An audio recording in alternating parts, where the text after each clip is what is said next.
Is this for me? Somebody leave this up here for me? That's for me. That's very nice. It's for Sean. Yeah. It's a little early for Valentine's Day. Thank you all for being here, ladies and gentlemen.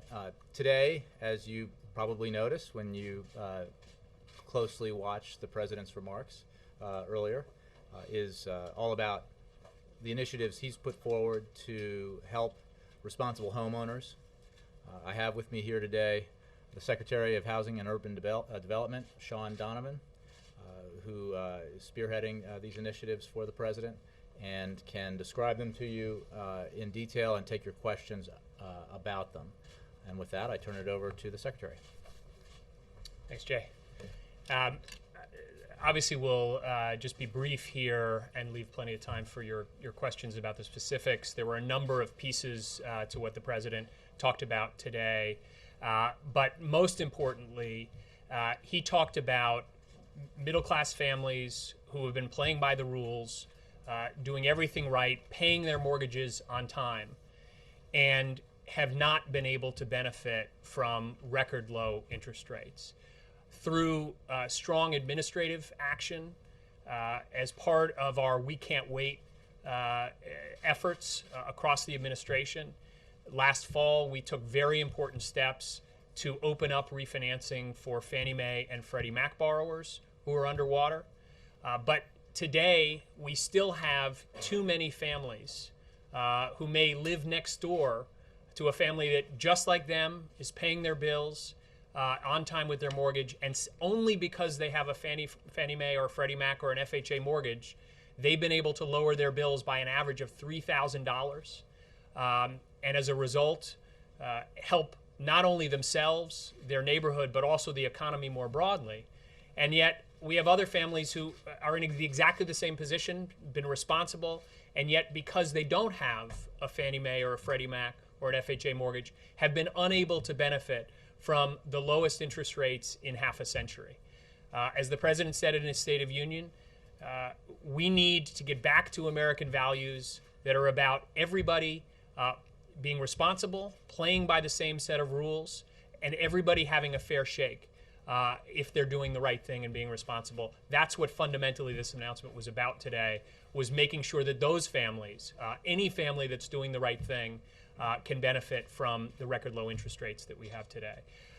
The second main point that he made was about needing strong, clear rules of the road for how our mortgage system is going to operate going forward. And so he announced a homeowner bill of rights that will make sure that when a family is making the single most important economic decision of their lives, purchasing a home, that they will get fair, simple, transparent treatment. No hidden fees, clear explanation on a single short form of what they are signing up for without conflicts of interest. And not only when they buy their home, but as they pay their mortgage over time, as they mortgage is what we call serviced by an institution after they bought that home, that they can expect to be treated fairly and transparently as well. No more lost paperwork while they are trying to get help. No more getting a foreclosure notice while they're negotiating with their servicer because they've lost their job or had a medical emergency, and a very clear right of appeal where they're maybe going through a foreclosure if they've been treated wrongly or wrongly foreclosed on. Those are the simple, straightforward principles that were in that Homeowner Bill of Rights, and that was the other major piece of what the President talked about this morning. He also mentioned that there are other pieces, but I will leave those to any questions or comments you may have. So let's take questions for Sean. Julie. Thank you. Is there anything in the plan that the President outlined today that actually requires the banks that hold these loans to go along with this, or is the administration just hoping that by sort of creating these more favorable conditions that they'll be compelled to do that? Well, in the end, and this was very important, what the President wants to do is give families the choice, to put the power in their hands to make a decision.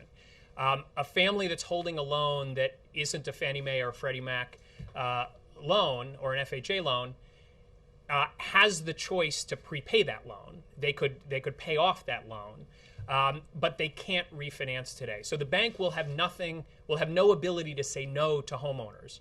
If we get this bill passed, if we get this program established, families would have the power in their own hands to get a new loan and therefore pay off their existing loan, and servicers could not say no to that. There's no way that they could stop that family from being able to refinance. That would apply to all banks? That's correct. What is holding back those families from refinancing is they don't have an option to refinance their loan today because they are underwater. And by giving them that option, by giving them that path, it would allow them to do that. And banks could not stop that because loans are prepayable. Every family has the ability, if they can pay off the loan, to do that. Laura?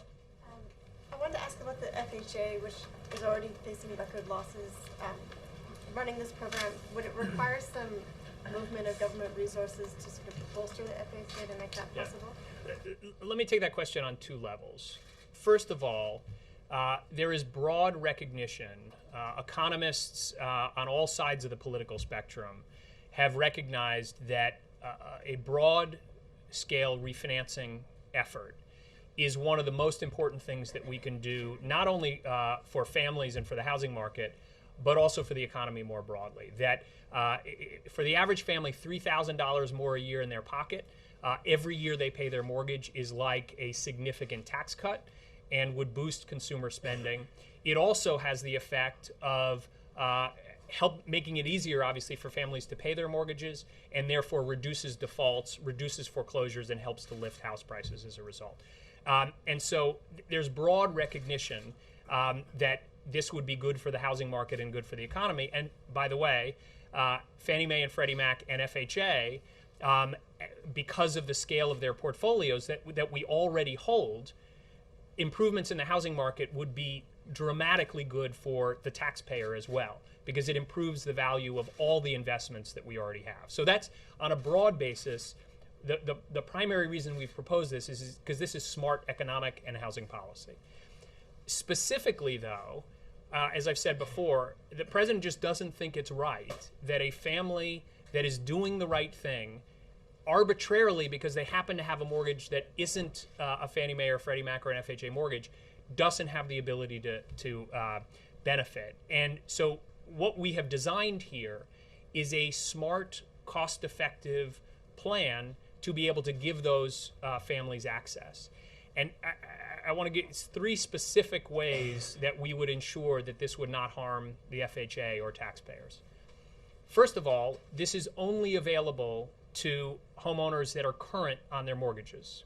So these are families, just think about it, the crisis that we've been through, these are families that are underwater, and yet through all of that have done the right thing and paid their bills. So first of all, these are safe homeowners. Second, you reduce their payments by up to $3,000 a year. They become even safer homeowners. Okay. Second, we've proposed a source to fully pay for any potential defaults that we believe would come. We believe that the total net cost is about $5 to $10 billion in total, which would be offset by the bank fee that the president has proposed. And frankly, we believe, as he said this morning, those who are responsible for this crisis should also be responsible for making sure that the damage is repaired. And the very institutions that made many of these mortgages, that caused much of the damage that we're trying to repair, ought to participate in helping to solve it. And we think the bank fee is a good source to do that. And then third and finally, we've designed this in a way to make sure that FHA would be protected by proposing a completely separate insurance fund, separate from all of the other loans that FHA has made. It would be a standalone, firewalled off from the reserves for the other portion of FHA, and designed in a way that the very riskiest mortgages, the most deeply underwater, those with the riskiest borrowers, would not be able to come into the program without actions by the institutions that currently hold them to make them safer loans. So all of those give me confidence that not only we would protect the FHA, but frankly, this would be good for taxpayers broadly because it would help to improve the value of current investments of FHA and the GSEs. Jake. Mr. Secretary, wasn't it 2 years ago that the administration first proposed a bank fee? Am I right about that? January 2010? I believe that's correct. Is this is the same type of bank fee that you're talking about? As you will see in the budget, it continues to be a proposal that the President believes is the right thing to do. I think, broadly speaking, we believe this is the right housing policy. If Congress believes that there are other ways that we should look at paying for this, I think we would be open to discussions, as the President has done in other situations. We are open to having a discussion with Congress about the best way to make sure the cost of this is covered. What we will ensure, though, and that's the principle of the bank fee, is that there should be a contribution from those who have contributed to this crisis to make sure that the cost of this is fully covered. I just wonder if you couldn't get it through a Democratic House and Senate, why do you think now it would be more, it would have a better chance of making it through Congress? I'm the housing secretary. I'm going to leave the politics and the discussions about what's possible in Congress on that to others. Nora. Why not let the housing market run its course and hit bottom, as some have suggested? Well, put yourself in the shoes of a family that is the President described this morning. You've done everything right. You've paid your mortgage, whether you're in Florida or Nevada, California, or right there in Falls Church, Virginia. You've done everything right. And because of the irresponsibility of others, financial institutions, investors, others, you've seen the value of your major financial asset drop by 25% to take Falls Church, by 2/3 or 75% to take Las Vegas. And you know that if somebody else loses their home next door to you, as soon as that foreclosure sign goes up, your own home loses $5,000 to $10,000 in value. And so what we've seen is, particularly in the hardest hit communities, a spiral of declining prices because of the number of properties that are coming onto the market. And there's no question, if you look at the fundamental economics in the housing market, by all standard measures, we've reached a level of prices that is supported by the fundamental economics. And so the great risk here for families, for neighborhoods, is that we let that spiral continue and continue to harm families and neighborhoods in a dramatic way. The second thing I would say is we should not sit on our hands when we know we can help those families to be able to refinance, to do better, and to help the economy. And we have evidence that things that we have done have actually made a difference. And one of the things I would point to in the President's proposal today, we have efforts that we call neighborhood stabilization and others that we announced today that try to take this shadow inventory, the number of homes that are sitting vacant in neighborhoods that have been hard hit, that are dragging down everybody's property values. We want to make sure that there are options for those homes to be renovated and to be returned to use, oftentimes as rental housing, because in many of these markets, it's a smarter thing for the market and for the neighborhood to convert those to rental housing. And when we step back and look creatively at what we could do, what we realized is that between just FHA, Fannie Mae, and Freddie Mac, we control close to half of all the bank-owned properties in the country, and that we could be more creative working with local communities, working with for-profit companies, working with local officials to try to make sure that those homes aren't contributing to the problem, aren't sitting on the market vacant, but could be converted to rental, could be renovated, could put construction workers back to work.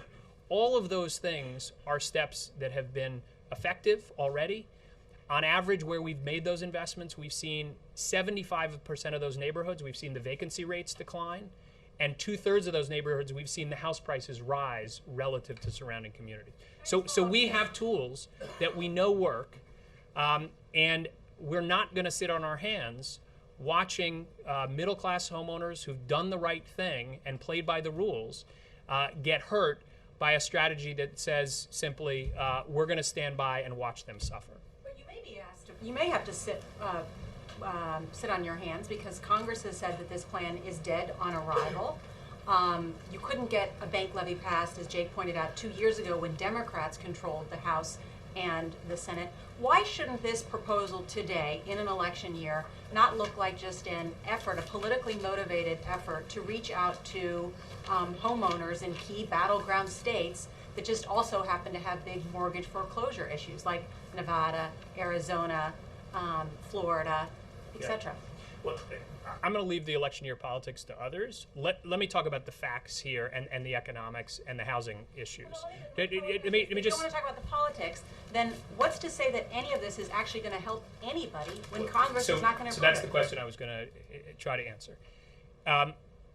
When the president last fall said that there were steps that we needed to take to help Fannie Mae and Freddie Mac borrowers refinance, there was bipartisan support in Congress to do that. Senators Boxer and Isaacson introduced a bill, and I think you will see broad support across the political spectrum to do this. And just look at the community of economists and other housing analysts, from Mark Zandi and Martin Feldstein on the right to a whole range of economists that are more on the left.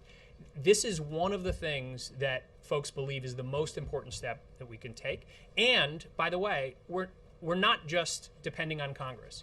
Most of the steps that the president discussed today, whether it's the steps with properties, the REO properties that I talked about in the shadow inventory, those are steps that we can take on our own. The steps that we've already taken to help Fannie Mae and Freddie Mac borrowers refinance, steps that we will take as part of this to help FHA borrowers refinance, the Homeowner Bill of Rights, and I could go on. All of these are steps that we can take and we are taking because we can't wait for Congress on these. Okay, sorry, last one. And then the president held up a sheet of paper today and said this is what a form should look like. When is that going to happen when someone gets a mortgage so they can just fill out one sheet of paper? Well, or is that just an empty promise? Now that the CFPB has a director and has taken on its full powers, it is moving forward quickly to issue those forms. And let me be clear about this. So really, One of the you get a mortgage with one sheet of paper? miraculous, isn't it? Look, I have one of the things I recognize, and this is an important thing about the CFPB that I think has been missed in all the discussion. Before the CFPB, there were 8 different federal agencies, including HUD, that had authority over the home buying process and the mortgage process.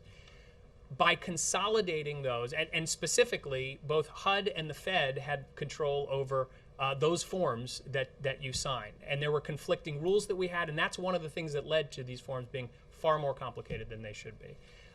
The CFPB is simplifying and making more understandable this process, partly by consolidating the authority of conflicting agencies into a single entity. And I think this is one of those things that is good for homeowners, but it's also good for lenders, and it is one of those things that brings together a broad spectrum on the right and the left for things that we can do to simplify and improve the mortgage process. Mr. Secretary, to follow up on Nora's point, in October, the we can't wait stuff, how many homeowners have you helped then with Fannie and Freddie mortgages since October when the president said he was going to move? So in total, since, and the program is called HARP, since it was first introduced in 2009, it's helped close to 1 million homeowners refinance. The changes that the president called for and that were then implemented later in the, there were specific details released later in the fall. Those changes began to go into effect just in December. The ones from October of 2011. That's right. The ones, so to be clear, he gave his job speech and called on his administration to work with Fannie Mae and Freddie Mac to make changes. We worked on those through the fall, and they were implemented starting in December. And so already there are tens of thousands of homeowners that have closed on those loans. But again, they've only been in place for a few weeks at this point. where folks can actually get those loans. So. And announced that first plan in February of 2009. It's 3 years ago this month. He promised, I think it was up to 9 million people would stave off foreclosure. You just said he's helped up to 1 million people. So why should the American people have confidence that this is now the fourth or fifth plan you've had? This one's actually going to work. So to be clear, the HARP portion of it, the hope was that it would help 4 to 5 million homeowners. That was one portion of it. And as the president said this morning, while we've made significant steps, we've made real progress. Just to take one example, nearly 5 million families have had their mortgages modified since the president took office. Foreclosures are down by almost 50%. The number of people entering foreclosure down by almost 50%. So we've made progress. But as the president also said this morning, we're not satisfied. We've been disappointed that we haven't been able to reach more people. And frankly, specifically on this refinancing program, what we found after we rolled it out is that there were many barriers out in the market to more people being able to participate. We fixed the problems on their first liens, but many of them had second loans. And frankly, lenders were unwilling to let those families refinance because of the second lien.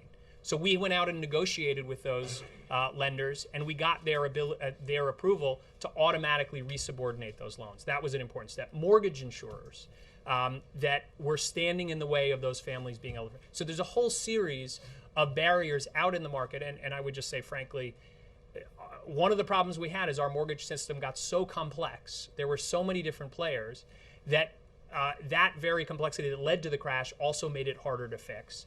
We went out and negotiated with all those, we made steps, and they've all agreed to make changes to allow more families to refinance. And what that means is that there are now about 11 million additional families just with Fannie Mae or Freddie Mac mortgages who will have the opportunity to, if they choose to refinance. Just a quick mechanism thing. When you were saying at the top that basically to make the president's plan work, you're going to tell financial institutions they can't say no to refinancing.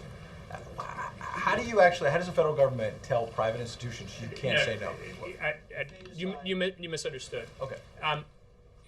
Single-family loans in this country are prepayable. So any homeowner already has the right, even if they're underwater. If you owe $300,000 on your house, and it's a $250,000 house, and you have $300,000, you can go and pay off your mortgage today, right? The issue is they can't get a new $300,000 loan.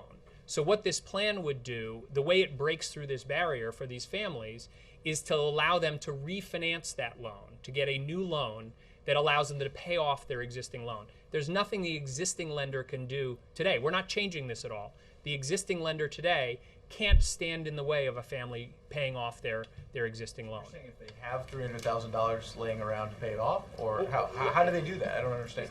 They're going to go get a new loan, Okay. and that new loan for $300,000. Okay with that? I'm just going to say, okay, this is the rate you have right now. It's fine if you just want to change it. No, what they would do is they would refinance into a new FHA loan, and that would allow them to pay off their old loan. That's what this plan would do. Kristen and Margaret. Thank you. Some analysts in the housing industry have expressed concern that the announcement that the Justice Department is going to set up a residential mortgage-backed securities working group, seems like a task force, could actually wind up making banks more skittish. Is there any concern about that? Well, what I would say, and I would draw an analogy to the work that we've been doing in the servicing arena. The sort of status quo, if you will, is that we have federal enforcement agencies, including HUD, state attorneys general, local agencies, private investors, all pursuing in disparate, disconnected ways their enforcement actions against these the institutions. And just like on servicing, where the potential outcome is that we could have ended up with 50 different sets of rules in different states around the foreclosure process, these enforcement actions dragging on for a decade or more. What we're trying to do with this task force is to bring together the various pieces that are key to the securitization problems, and to coordinate and improve information sharing across those so that we could get to coordinated solutions. So while I believe it will help us reach more significant justice for homeowners and for communities that were harmed, I also think it would have the potential, as the president said in the State of the Union, to turn the page on this era of recklessness faster because of this coordinated action. That's exactly what I think we have been working to achieve in the servicing settlement that we've been discussing. And in that sense, it will bring certainty and clarity to lift a cloud of uncertainty from the market that is holding back lending today.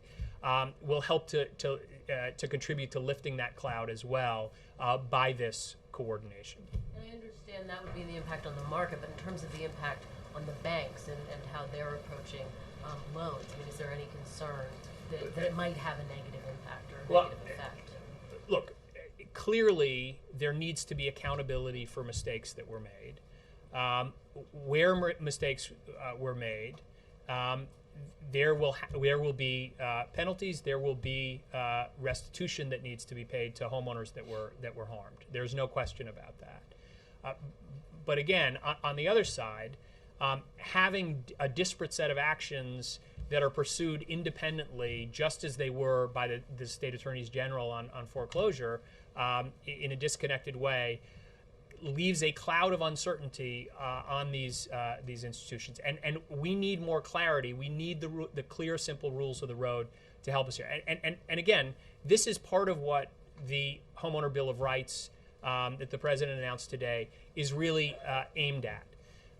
No more race to the bottom. No more institutions falling through the cracks because there are multiple different regulators that have different rules.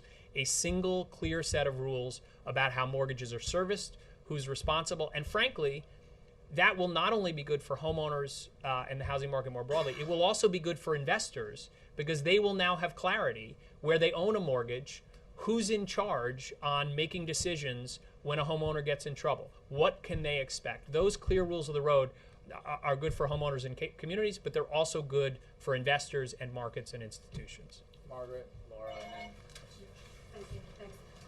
Nice to see you. So there's a provision in this package that is asking banks to write down 140% of LTV loans. Can you explain how that would work and why banks would agree to that when they haven't been eager to jump on principal write-downs to date? And in terms of the robo-signing agreement, can you tell us what date it'll be finalized and whether California will participate?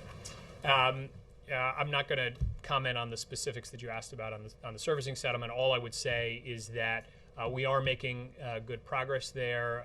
I think that documents have been shared with the attorneys general. They are making decisions as we speak. A number of them have already announced support for it, and it will be finalized, I would expect, in the coming days. To go to your other question, I mentioned earlier that we want to make sure that we're instituting protections so that the very riskiest loans, institutions need to take responsibility for those and to bear some of the cost of those. In situations where you have a deeply underwater loan, where the house may be worth only half of what the mortgage is, there's increasing evidence that it makes good economic sense for those loans to be written down because it lowers the likelihood of default substantially. And so in that case, we would work with Congress to set limits like the 140% limitation that we've specified that would ensure that we're not taking, that we are minimizing risk to FHA when we take those loans, when they would be refinanced. Congress would need to agree to regulate that, essentially. You can't do it administratively, and you don't think it'll work voluntarily. It would take an act of Congress. Well, Congress could give us could pass legislation that would give us the ability to set that limit, obviously. But that is one of the ways that we are looking to make sure that there is that we are protecting the FHA fund in terms of the design of the program. The only other thing I would just say is that there are other options for principal reduction as part of this effort that are very important.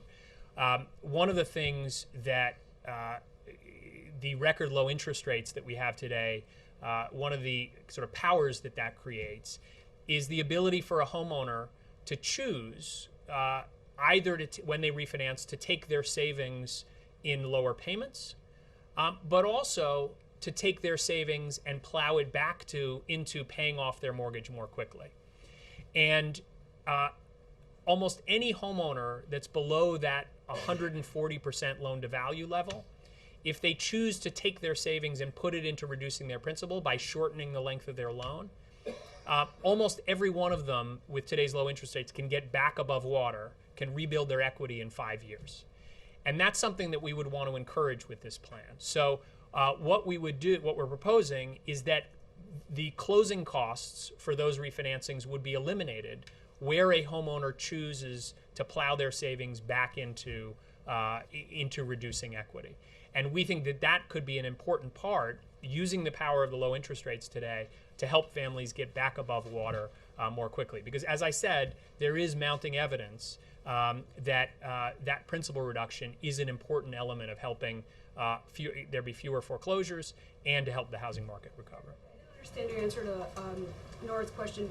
Can the CPFB create a one-page mortgage dealie on their own in the next few months, or did you say what the timetable would be for that? You'd have to ask Richard Cordray exactly what the timeline is. I know, and our teams have been coordinating. I know that they've already begun work on it. Obviously, the president showed a sample form today in his speech, so they're well along in working on this.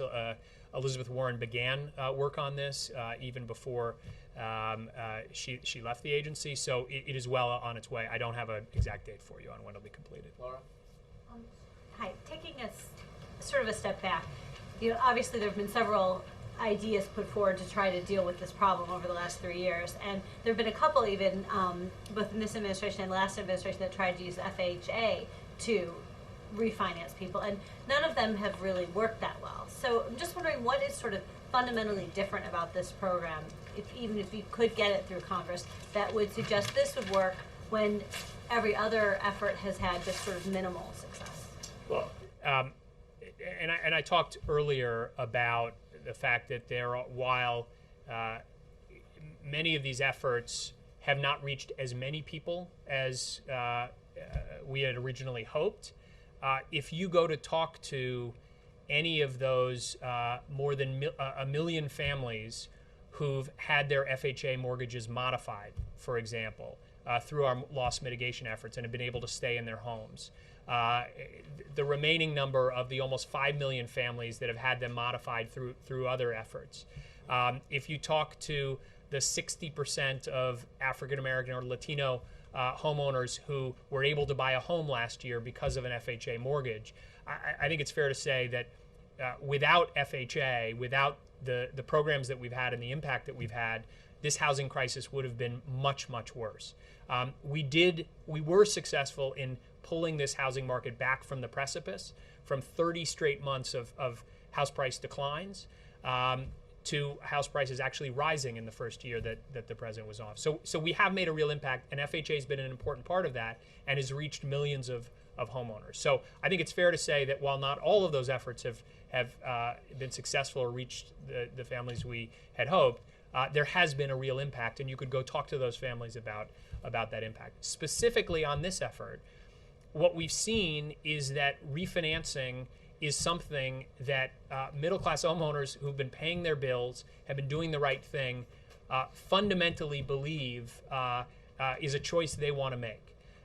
Whether it's the million homeowners in HARP that have already participated, or the hundreds of thousands of FHA homeowners who've already refinanced their mortgages through our streamlined refinancing program that we haven't even talked about today. So we believe there is great demand, and frankly, it's a fundamental fairness issue for families that have played by the rules, done the right thing, paid their bills, to be able to refinance, and that incentive, being able to save $3,000 a year on average, is something that we believe families will choose. There was great demand for the other programs, and I'm not disputing that the people who did benefit from them were in fact greatly benefited, but as you said, as the president said, they did not have the kind of impact that was anticipated. So what I'm trying to understand is, should we basically expect similar results this time, and it'll be maybe modest, but the people it helps, it will be very, very helpful, or do you think it'll be bigger? The barriers that we have run into have been resistance from banks, market barriers. I talked about a number of them before, on second liens, on private mortgage insurance. Those are the types of barriers that have stopped programs from reaching as many homeowners as they could have reached before. And again, families will choose, and it is up to families to say they want to refinance. But they can be confident that today, because of the work that this administration has done, working with and pushing the private sector, second liens will be automatically resubordinated. Private mortgage insurance, there has been an agreement to transfer that mortgage insurance. That was a major barrier before. Another barrier was the fees and cost of refinancing. Getting an appraisal, for example. The vast majority of these now could use an automated system for appraisal, which eliminates the cost of a full appraisal. And so many of the barriers that have stood in the way before have been knocked down through the hard work of my staff and many others across the administration to remove those barriers that are there before. For this proposal. For this and for the changes that we announced without Congress acting to the HARP program that will allow more Fannie Mae and Freddie Mac borrowers to refinance. Let's do a couple more. It's Chris Arnold with National Public Radio. To pick that up, I think you had said 11 million homeowners are now potentially eligible for, through HARP 2, I guess. When HARP 2 was announced, FHFA was sort of adamant about saying this is only going to reach 1 million more borrowers. Are you saying enough of those roadblocks have now been removed without legislation that your estimate is it could be 11 million? No, to be clear, what we're talking about is two different things. How many homeowners are underwater and because of their interest rates could potentially benefit, right? That's the sort of pool of eligible borrowers versus how many will actually choose to refinance, right? Those are two very different things. Or who can actually make it through the system to refinance? That ultimately choose and get refinanced.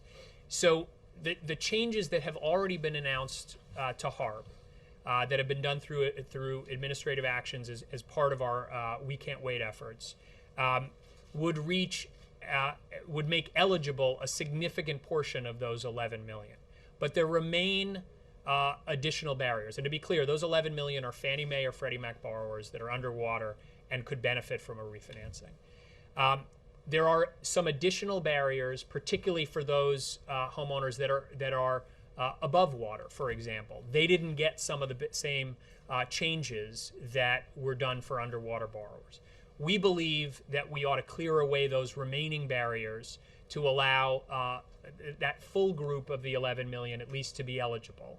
That's one step. But then there are about 3.5 million borrowers who don't have a Fannie Mae or Freddie Mac or FHA mortgage, who, because simply, as I said before, they happen not to be have a loan that's insured or guaranteed by one of those entities, they have no ability to refinance today. And those 3.5 million would be the additional ones that creating a new pathway, the proposal the president made today, would open up as well.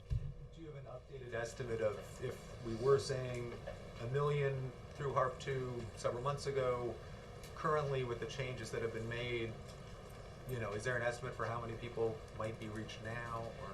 Look, at the end, this is one of the things that was very important to the president in this, is the American people, they value choice. They want to be able to choose to refinance their mortgage. They're stopped from doing that today. Ultimately, they're going to make an individual personal decision whether they even hear about this program and call their lender, we can't control completely those choices. And so what I don't want to get into is speculation about exactly how many of those homeowners are going to choose to refinance, whether, for whatever their personal reasons may be. What I can tell you is what I've said earlier, which is here's the eligible universe that we think ought to have the opportunity, the president believes ought to have the opportunity, because they've been playing by the rules, they ought to have the chance to choose that option, and they don't have that today. That's what the legislation would open up. Yes. Speaking about the eligible homeowners, the ones who have made their notes, who have tried to keep up with their payments, isn't the big part of the problem the ones who can't do that? Isn't that the big drag on the market, the people who maybe can't keep up with their payments because they've lost their job, can't refinance because they can't make their payments? Is there any programs beyond what you've discussed already to help those folks, and isn't that part of the big drag on the market here? There's no question that there are significant challenges for folks that haven't been able to keep up with their mortgage payments. And increasingly, as this crisis has progressed, the cause has been less they got a terrible loan product to begin with, and more that unemployment or underemployment. And so what I would say about that is two things. One of the best housing policies is our jobs policy. The more that we can get the American Jobs Act passed, get the payroll tax extended, all of the steps that the president has been calling for on the jobs front, that will help the housing market. Second of all, as I said earlier, we have been able to help close to 5 million families get their mortgages modified. The number of people falling into foreclosure is down by almost 50% today from where it was when the president came into office. So we are making progress. There is more that we can do, and one of the things that is part of this effort that the president talked about today is another We Can't Wait action. Last summer, we came out in FHA and through the HAMP program and extended the forbearance that we provide. Basically, if you got a homeowner who's lost their job, is looking for a job, obviously paying their mortgage is going to be tough for that stretch while they're temporarily unemployed. And so we changed our policies to say we would provide, instead of 3 or 4 months of sort of bridge time where we would not require payments, that we were extending that up to 12 months. In fact, today, almost half of unemployment spells are more than 6 months. And so it's a different kind of unemployment challenge we had today. We wanted to adjust our policies. What we've seen is that we took those executive actions and the rest of the market has followed. Fannie Mae and Freddie Mac recently announced that they were extending their own forbearance policies to 12 months. And today, as part of this announcement, Wells Fargo and Bank of America have agreed to extend their forbearance policies to 12 months as well. That's an important additional step. Second, on Friday, we announced that we were making changes to our modification program to HAMP that would allow more borrowers with secondary debt or credit card or medical bills to participate, and some other changes that would expand the eligibility for that program as well. So we do have efforts for that. But I would just come back and your question implied that somehow this refinancing issue isn't a central issue to the problem.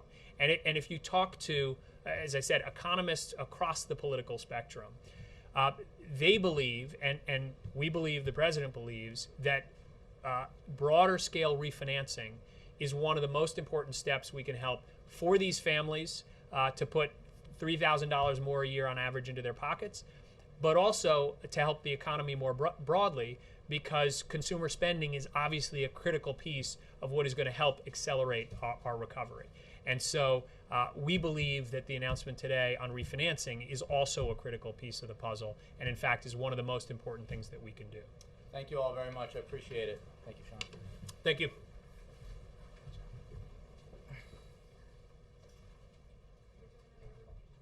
You don't want to take any questions? I thought you were going to take questions. Well, you guys can email me. I mean, you didn't get enough housing? 2 or 3 questions. 2 or 3 questions? Come on. popular demand. Hey, Josh, why don't you stick around? Real quick, because you have a lot to write about and report on now. Jake. Can you, there are reports out about some renovations having to do with the Oval Office. And can you explain what is true, what is not true? Is the Oval Office going to have to be vacated for some time? Is the president, whoever he may be, have to be relocated to the Eisenhower Executive Office building? Jake, I have a very broad portfolio, but renovations to the campus here are not part of it. So we refer those questions to the GSA, which handles the renovations and all the work that's done on the property here. So I don't have anything specific for you. I would just refer you to the GSA. Yeah. Mitt Romney said today that his campaign is not focused on the very poor because they already have an ample safety net. I guess two things. One, does the president think that the very poor already have an ample safety net? And do you have any response more broadly to Romney's comment? I don't have a response specifically to any comment like that by a candidate. The president for himself believes that the recession, the Great Recession, the worst recession since the Great Depression, did harm to Americans of all kinds. And middle-class Americans, lower-income Americans, and poor Americans were hit hard by the recession, and that's why he's been focused very aggressively on doing everything he can to grow the economy and create jobs for everyone. But I don't have anything more on the Republican primary. Mark. Jay, the Buffett rule was introduced in the Senate today, and I wanted to ask you to clarify. Does the president believe that the definition of paying one's fair share of taxes is 30% of He said that in the State of the Union, I believe. So if you make more than $1 million, $1 million or more, as a principle that he would apply to individual tax reform, he believes that the overall principle, as articulated by Warren Buffett, that millionaires, billionaires should not pay a lower effective tax rate than middle-class Americans, in the case of Mr. Buffett, than his secretary. And that level, the president believes, as does Mr. Buffett, should be 30%.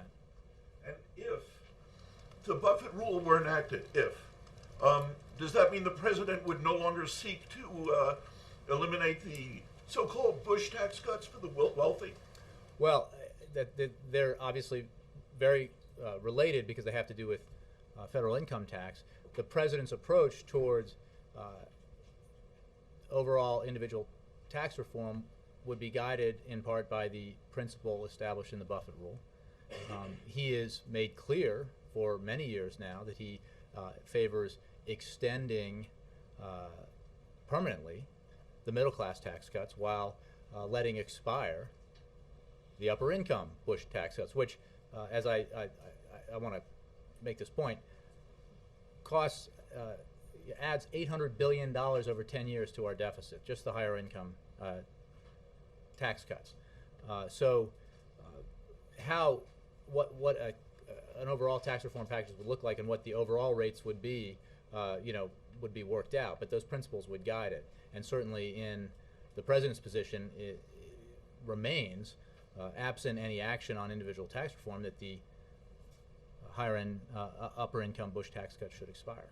Does it mean that if a wealthy income earner were paying in excess of 30% of adjusted gross income, that they are paying more than their fair share? It's a floor, not a ceiling. If that wealthy earner owes more, then obviously the wealthy earner, like everyone, should pay his or her taxes. The 30% is a floor. Margaret. The Egyptian delegation is in Washington. Among the folks they're meeting with are some national security advisors to the administration. I think this is not the Egyptian delegation, but an Egyptian delegation. Correct.